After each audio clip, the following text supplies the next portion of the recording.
Cuando yo hablaba en la reunión anterior sobre Rivadavia y Rosas y qué se dice de cada una de estas etapas históricas que resumimos en estos personajes, ninguna de las cosas que yo dije son falsas. Es decir, si uno dijera, bueno, pero Rivadavia está acusado de no haber cuidado los intereses del país por el endeudamiento con la banca Bari, y parece que estuvo mala la enfiteusis, y parece que era soberbio, y parece que no estaba cercano a las tradiciones populares, y parece que tuvo un conflicto con la Iglesia Católica, y digamos, ¿esos hechos son ciertos? Sí.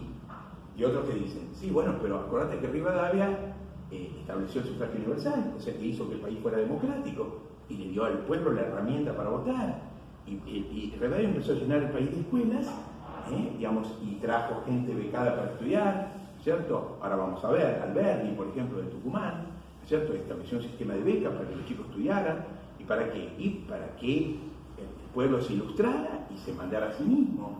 Y claro, hizo una reforma eclesiástica en favor de la libertad de culto, y por eso tenemos una sociedad abierta y tolerante hoy. Y, digamos, redujo el poder de los militares y los puso bajo control civil. Y, digamos, y creó la Universidad de Buenos Aires, la prestigiosa Universidad de Buenos Aires nació ahí para ilustrar al pueblo. Es decir, sí, pero ¿a vos te parece que son negativas estas reformas? Y si uno dijera, y cuando hablamos de Rosas, dijimos que Rosas había combatido contra los ingleses y los franceses manteniendo la soberanía, y que Rosas había actuado con puño de hierro para terminar con la guerra civil, y que con Rosas se había pacificado gradualmente el país, y que con Rosas se habían puesto las bases, digamos, a través de la pacificación para un futuro desarrollo ulterior, y que Rosas había sido muy celoso en la defensa de los intereses, digamos, frente a las potencias extranjeras, y dijimos que Rosas había actuado con mano de hierro, probablemente en un momento en que esto pudiera ser considerado necesario, y que Rosas le dio un rol muy importante a la Iglesia Católica y a la religión, volviendo a una vieja tradición cultural. ¿Esto es cierto? Sí. Y los otros dicen, sí, pero acordate también que es cierto que Rosas era un dictador, con enorme apoyo popular, pero era un dictador, y que era un dictador sanguinario con sus enemigos, y que, digamos, impuso, digamos, un régimen que obligaba a la gente a actuar en su favor y a poner su color y su nombre por todos lados. Y acordate que utilizó, digamos, la cultura religiosa en favor de su figura, y que por eso se colgaban sus retratos al lado de Jesús en la iglesia. Y acordate que Rosas adoctrinó, digamos, al pueblo, y que actuó en forma autoritaria, y que creó la Mazorca, que era una organización paraestatal destinada a perseguir y eventualmente asesinar, así como hizo a cientos de sus enemigos. Y acordate que Rosas, sí, con algunos pueblos originarios se arregló, pero también masacró a los que se le opusieron. Y acordate que Rosas...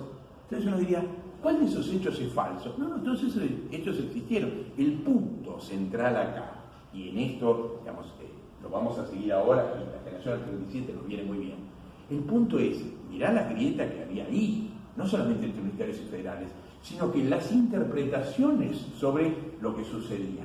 Los hechos existieron, todos los que acabo de nombrar. El punto es, los valores del historiador, del cientista político o del ciudadano, de la persona que, digamos, juzga ese pasado, va armando dos grandes tradiciones como manera de pensar la política, y como manera de pensar el país, y como manera de juzgar la historia, que de alguna manera, digamos, vienen hasta acá. No son lo mismo, la historia cambia los protagonistas, influyen mil factores. Pero lo que estamos diciendo es, mirá cuánto influyen los valores con que mirás. Vos podés decir, pero Rivadavia endeudó el país, y, digamos, la ley de enfiteusis funcionó mal, y no pudo impedir que el país se desgarrara. Bueno, es cierto, vos privilegiás ese evento. Y otro dice, bueno, pero y si Rivadavia no hubiera empezado su reforma, la Argentina también no sería una república democrática, y tolerante, y abierta, e ilustrada. Bueno, eso había que hacerlo. Entonces, ¿qué te pesa más? Y bueno, dos maneras de pensar distintas. Y uno puede decir, pero mirá, si Rosas no hubiera actuado así, tal vez el país se hubiera desgarrado, y tal vez las potencias extranjeras hubieran, digamos, penetrado en nuestro país, y tal vez, digamos, hubiera continuado las guerras civiles, y tal vez si no hubiera actuado con un puño de hierro, digamos, el país no hubiera tomado, digamos, la forma que tuvo. Bueno, y entonces algunos dicen, y acordate que esto con enorme apoyo popular. Entonces voy a decir, bueno, pero entonces, y sí, de alguna manera, si el dictador está con el pueblo al lado y haciendo lo que el pueblo necesita y contra sus enemigos de afuera, para mí está bien. Eso es lo que está diciendo. Y el otro está diciendo, mirá, tenía mucho apoyo popular, sin ninguna duda, el gobernante más popular del siglo XIX, ponele. pero ese gobernante muy popular era un dictador. El pueblo lo quería, sí, pero el modo en que gobernaba era muy autoritario. Y si tomamos ese ejemplo, estamos reivindicando una dictadura, un gobierno autoritario, un gobierno que va, digamos, un país que no tenía constitución y que no tenía las instituciones, digamos, de una república democrática como tuvo después. Entonces, uno puede decir, ¿quién miente? No es que alguien mienta, es lo que uno valora. Un hombre fuerte con el pueblo atrás contra los enemigos, valoran uno. Otro es un dictador brutal contra la tradición, democrática que nació en Mayo, privilegian los otros. ¿Quién miente? No, ninguno miente. Cada uno valora distinto. Si era un hombre del pueblo, apoyado por el pueblo y contra los enemigos del pueblo, de afuera y de adentro, todo vale. ¿Qué querés reivindicar? De ahí lo que querés reivindicar. Y el otro, mirá, yo reivindico una tradición donde es importante que exista una serie de reglas que impidan que ninguna persona sufra un abuso, que cada uno pueda vivir como quiera vivir. Entonces, el modelo de Rosas no me gusta. Entonces, a ver, ¿por qué decimos esto? Y porque si no, no se entiende nuestro país de hoy en algún punto. ¿Sí? Esas valoraciones de la historia, de alguna manera, nos pintan las dos grandes calles por las que transita nuestra política. Y una vez dicho esto, vengo acá. El tema con el que arrancamos hoy es la famosa, no me voy del tema, sino que, digamos, lo intercepto con este punto. Vamos a hablar de la famosa generación de 1837. Se trató de una serie de intelectuales, a ver, Esteban Echeverría, Juan Bautista Alberdi, Domingo Faustino Sarmiento, Mármol, Gutiérrez, ¿no es cierto? Bueno, esos intelectuales fueron una generación que decidió, pensar de un modo distinto el país. Se encontraban estos hombres en la época de apogeo de la dictadura de Rosas. Lo notable de los hombres de la generación del 37, José Luis Romero habla de la generación del pensamiento conciliador. ¿Cuál es la idea? Fíjense qué actual y qué oportuno es. La idea es, tengo un país desgarrado en dos partes. La Argentina unitaria y la Argentina federal se odian, se odian. Entonces estuvo la Argentina de Saavedra y de Moreno, la Argentina de Rosas y Rivadavia, y esas dos Argentinas se detestan, se odian, y la grieta es sanguinaria, es la guerra civil.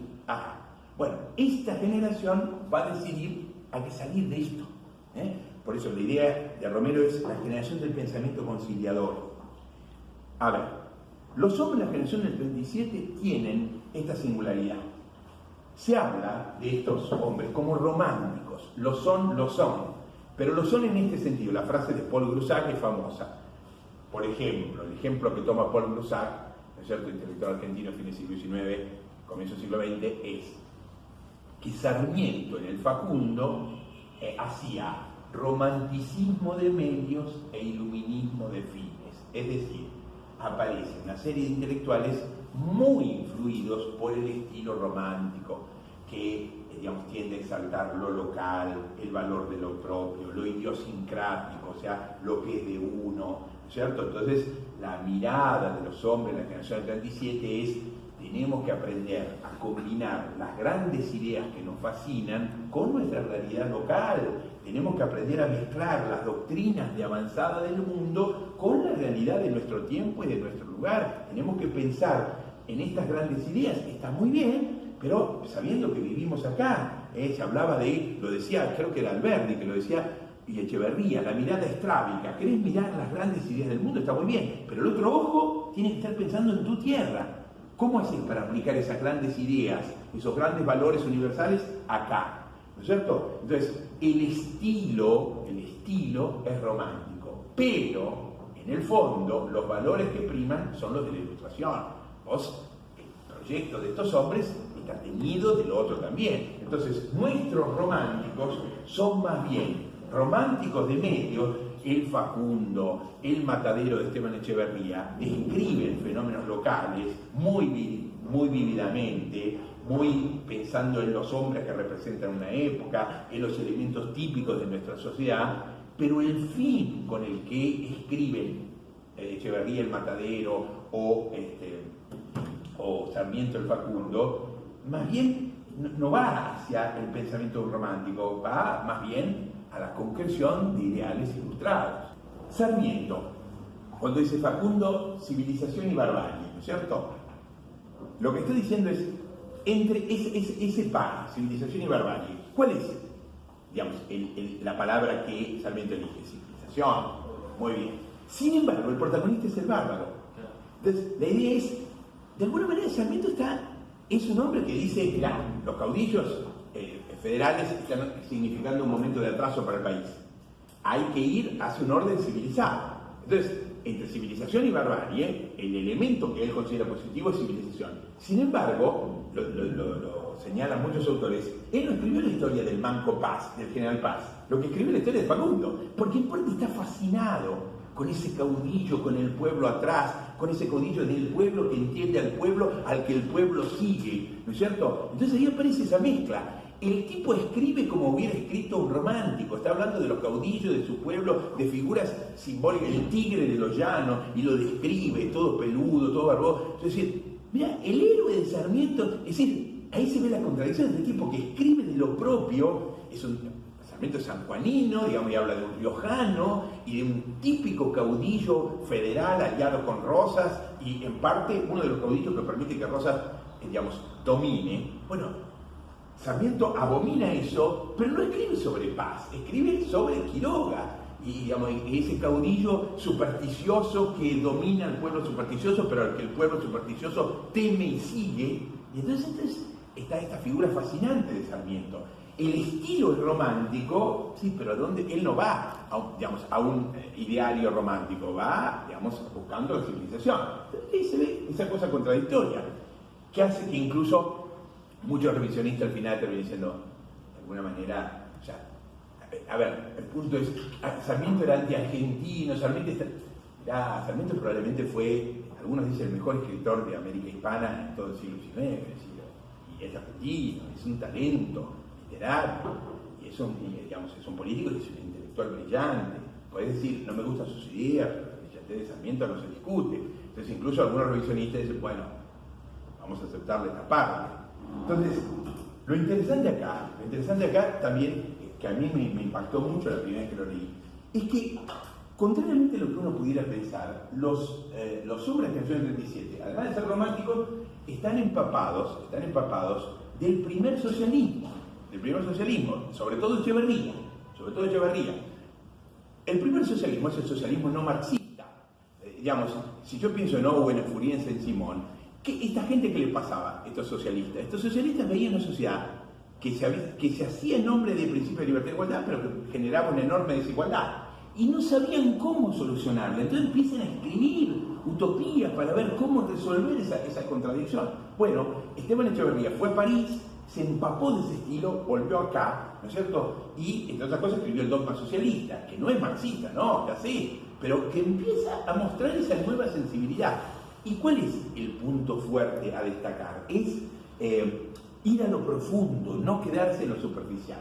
Lo que dicen los hombres de la generación del 37 es, a ver, veamos, digamos, expliquemos cuáles son las razones profundas de que el país sea este país que no nos gusta en ningún sentido.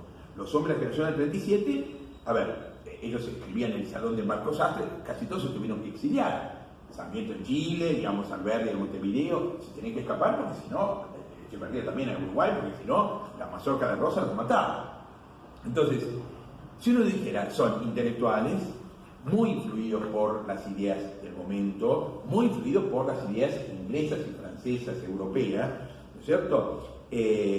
Pero muy críticos, y esto es lo valioso, me parece, tanto de los hombres anteriores a Rosas como de Rosas. Es decir, los hombres de la generación del 37 son críticos de los hombres de Mayo y de Rivadavia y también de Rosas. Y lo que apuntan es a tratar de entender qué hay de fondo, cuáles son los fenómenos que explican, digamos, esta sociedad. Es decir, no quedarse simplemente con el dictador Rosas no me gusta. Bueno, pero la pregunta de fondo es, ¿y por qué el país que hizo la Revolución de Mayo, en nombre de los principios de las grandes revoluciones de la época, digamos, a 20 años tiene un dictador como Rosas?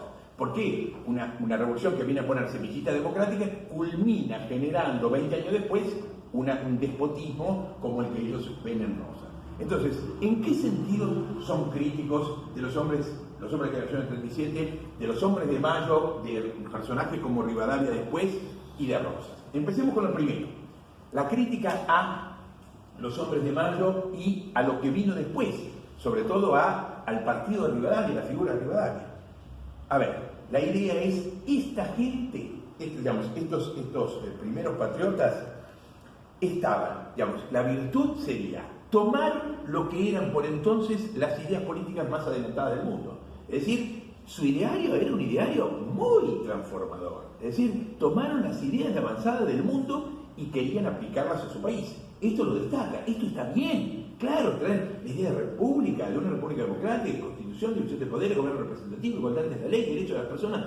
Esto está muy bien. Los hombres de la generación 37 dicen, está muy bien que estos hombres, que hicieron la Revolución de Mayo y seguidores de ese proceso como Rivadavia, hayan traído esas ideas.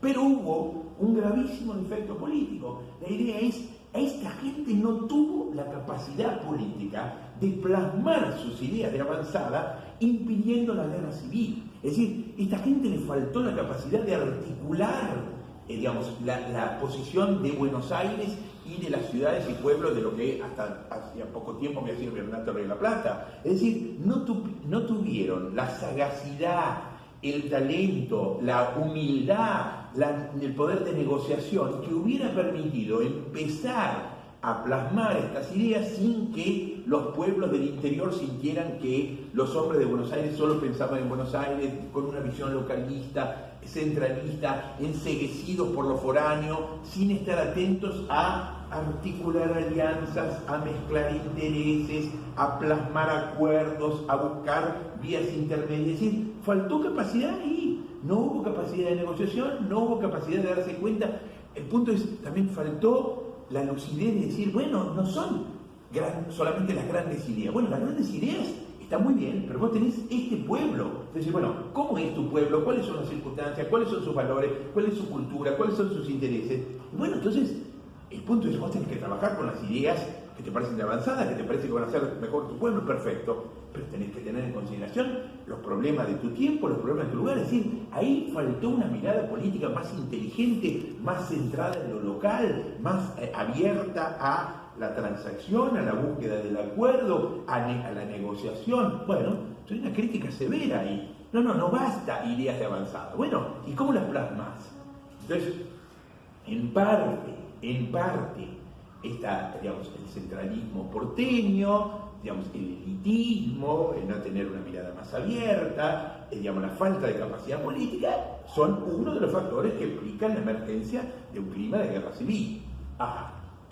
Y por otro lado, el tema de Rosas. A ver, la mayoría de los hombres de la generación 37 son antirrosistas, con matices, ¿no es cierto? Sarmiento le va a reprochar, entre otros, a Alberdi, vos Alberdi si hubieras podido te arreglabas con Rosas, ¿no es cierto? Y es cierto, Alberdi coqueteó varias veces con Rosas, escribió palabras muy elogiosas sobre Rosas, muy bien. Entonces, ahora, después Rosas se enojó con él y Alberdi también se tuvo que exiliar. La mayoría de los hombres de la generación 37 vivieron exiliados, eran antirrosistas, están muy resentidos con la dictadura de Rosas. Muy bien. Pero hay mucha inteligencia en su análisis. A ver, Alberdi dice una cosa que a mí me parece que Alberdi, es muy contradictorio, pero tiene páginas muy luminosas. Entonces, Alberdi a veces está en el exilio y escucha a los muchachos argentinos, ¿no es cierto?, que están exiliados, hablando sobre el tiranicidio, sobre matar al tirano. Y Alberdi, que en esto es muy humanista, ¿no es cierto?, escribe un libro contra la guerra, también va a decir, el tiranicidio está mal, matar al tirano. A ver, matar a alguien es siempre matar, eso está mal. Pero además de estar mal, es un absurdo. Y entonces acá aparece la capacidad de penetración de los hombres de la generación 37. ¿Cuál es el punto? No se engañan. Rosas es popular, Rosas es querido, nadie lo puede negar. ¿Y cuál es la idea? La idea es, Rosas no salió de un repollo. Rosas es el emergente de una determinada sociedad. Entonces acá aparece el estilo de la época y el primer análisis social, si no sociológico, que empieza a hacer. Decir, bueno, a ver, Rosas es malo, porque es un dictador. Bueno, primero, ¿por qué manda Rosas? Y la respuesta inteligente es porque las condiciones de la Argentina generan un Rosas. Y ahí es donde Alberti dice, no solamente que matar al tirano, digamos, está mal, porque no hay que matar, sino porque no resuelve nada. Y si no fuera Rosas, sería Quiroga, sería Ramírez, sería otro como él. El país como él produce a Rosas. ¿Lo quiere Rosas? Sí. Y entonces ahí empieza a buscarse las visiones acerca de, bueno, ¿y qué es lo que sucede? Bueno, digamos, la respuesta global es las condiciones en que se vive en la Argentina de principios del siglo XIX son de una sociedad muy bruta, muy poco productiva, muy poco educada, educada en una tradición muy autoritaria y muy reaccionaria como era la tradición española. Bueno, entonces una sociedad en esas condiciones genera naturalmente la emergencia de un Rosas. Por eso cuando llegue Urquiza, lo que le va a decir Alberdi a Sarmiento, porque Sarmiento va a decir Urquiza va a ser otro Rosas, y él le va a decir, no, está la Constitución, están todas las instituciones que hacen que Urquiza no pueda ser otro Rosas, porque si no puede haber 10.000 Rosas, se mueve Rosa y otro Rosa. Exacto. La diferencia es esa. Y el punto acá sería, los hombres de la generación del 37, en general, lo que creen es, si yo no quiero a Rosas, yo tengo que cambiar los elementos de la sociedad que generan a Rosas. Es decir, hay que cambiar de fondo, hay que cambiar la economía, hay que cambiar la organización política, hay que cambiar las leyes, hay que transformar la sociedad. Es decir, hay que transformar aquellos elementos que generan a Rosas. Entonces la idea es, sí, Rosas hay que combatirlo, pero el punto es, lo esencial es cambiar la Argentina que produce a Rosas. Si no queremos a Rosas, tenemos que hacer transformación. Espera, porque voy a cuáles son los dos. Ahí aparece, digamos, uno diría, en esto Alberti y Sarmiento pueden estar de acuerdo. Ahora, ¿qué es lo que hay que hacer? Ahí difiere. Digamos, se habla de hermanos enemigos, Alberti y Sarmiento, ¿no es cierto? El proyecto es diferente. Sarmiento fue mitrista, digamos, y Alberti fue urquicista, Sarmiento llegó al poder, Alberti no tuvo suerte, digamos, coqueteó con Rosa, le fue mal, cuando volvió al país tampoco fue querido, Sarmiento fue más hábil políticamente, pero el punto es la diferencia de fondo. Entonces, veamos tres grandes cabezas de los hombres de la generación del 37. Uno, que a veces está muy olvidado, es Esteban Echeverría. Esteban Echeverría escribió, le recomiendo, hay una página donde está el dogma socialista. El dogma socialista me parece muy representativo, muy contradictorio. Uno lee un párrafo, le gusta, el otro no, pero no solamente está escrito con un estilo brillante, sino que nos muestra una Argentina, a ver, perdón, puede parecer muy naif, una Argentina linda que está apareciendo. Aparece, lo que Echeverría dice es, a ver, nosotros somos herederos de la Revolución de Mayo y esto está muy bien. La idea es, tenemos una tradición republicana y tenemos una tradición que valora y lo dice, y ahí uno ve la fuerza de las ideas de la época, ¿no es cierto? Las palabras claves, o sea, el dogma socialista de la joven Argentina. Todo esto es muy de la época, empieza a aparecer la idea de socialismo como una especie de liberalismo progresista, o la idea de hacer una especie de liberalismo progresista, y la idea es libertad, igualdad, fraternidad, asociación. Es decir, mirá, están diciendo, las palabras emblemáticas de la Revolución Francesa, ¿no es cierto? Y hay una exaltación de los valores democráticos en el dogma socialista, y al mismo tiempo Echeverría es el alma mater de la generación del 37, y es el que va a juntar a estos talentos, ¿no es cierto? Y en el dogma socialista aparece, y por eso me parece tan actual, él dice, el país fue el país morenista y el país saavedrista. El país fue el país del partido de Rivadavia y del partido de Rosa. Y él dice, basta de esto, tenemos que unir, tenemos que juntar estas partes. Lo dice explícitamente, tenemos que hermanar a las dos Argentinas que están peleadas. Voy a este punto. Vuelvo a Echeverría. El dogma socialista me parece en muchos puntos muy progresista. Me parece las ideas avanzadas de la época. Es decir, condenar el atraso que viene de la colonia, y la idea es construir una república democrática de hombres libres e iguales. Lo dice así abiertamente en un lenguaje sorprendentemente progresista. Pero, atención con este punto, también hijo de la época, le empieza a pasar, y con esto relaciono con lo que veníamos diciendo en el caso anterior, empieza a pasar este fenómeno. Los que impulsan estas ideas empiezan a mirar, y no les es indiferente el hecho de que Rosas cuenta con apoyo popular. Y entonces ahí aparece esta vertiente de lo que en su época se llamaba el liberalismo doctrinario, es decir, democracia sí, gobierno representativo sí, instituciones liberales sí. ¿Quién va a votar? Y ahí hay miedo. Ahí empieza a haber un miedo al pueblo. Empieza a haber, y Rosas tiene enorme apoyo popular. Y el pueblo es muy inculto, y el pueblo es muy bruto, y no por nada Rosas consigue ese apoyo. Y entonces empieza a haber ahí una cosa muy ambigua. Digo democracia, digo libertad, igualdad y fraternidad. Repite el dogma socialista una y otra vez. Nuestro objetivo es la democracia. Lo dice 20 veces claramente. Pero en un párrafo dice, pero sufragio universal no hay. Entonces, pero ¿cómo? ¿Querés la democracia? Pero el gobierno... No, como diciendo... No, o sea... La idea es, bueno, los más preparados, el gobierno representativo, como... Empieza a ver, sí. Uno puede decir, ahí es la ambigüedad. Bueno, es la ambigüedad de una parte de la tradición liberal de todo el siglo XIX en todo el mundo, y en casa también. Y en esto, me parece, fíjense, otro elemento que a mí me parece tan clave como ver la grieta ahí en el siglo XIX. Y es esto. Si uno dijera, y sale, ahora me centro, digamos, en las ideas que estaba señalando, no me escapo de estos intelectuales, pero digo,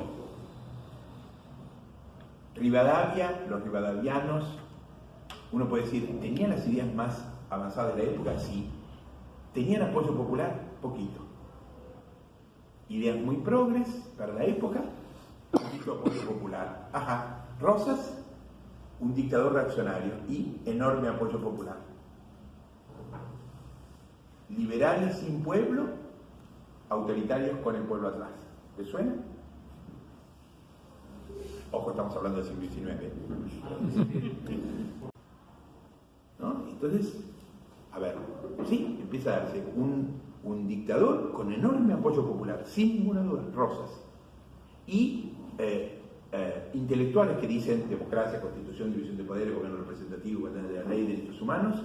El pueblo no los apoya y en parte empiezan a sentir un cierto miedo que tiene que ver con, digamos, también seamos justos con ellos. Hay en muchos, miedo a la turba, al pueblo pobre, al populacho. Sí, claro, sí. No solamente por el tema de un eventual pueblo que se apropia de las riquezas, sino también por la posibilidad teórica en otros puntos y en casa latente de la tiranía de la mayoría. Un tirano con apoyo popular. Puede ser, y ellos lo tienen, en Buenos Aires lo tienen ahí. Rosas es un tirano, qué duda cabe. Violentísimo además. Tiene apoyo popular enorme. O sea que es posible, saben que no es democracia, pero un pueblo apoyando a un tirano lo tienen ahí. ¿Qué hacemos? Bueno, si uno lee lo que dice Echeverría, una y otra vez, nuestra meta es la democracia, queremos libertad, igualdad y fraternidad, queremos asociarnos para buscar la democracia, queremos una tradición progresista, lo dice así.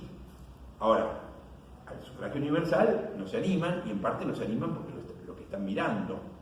Y entonces empieza a aparecer esto, sectores, que quieren poner en práctica en su país las ideas que les parecen y son las más avanzadas de la época, sin apoyo popular.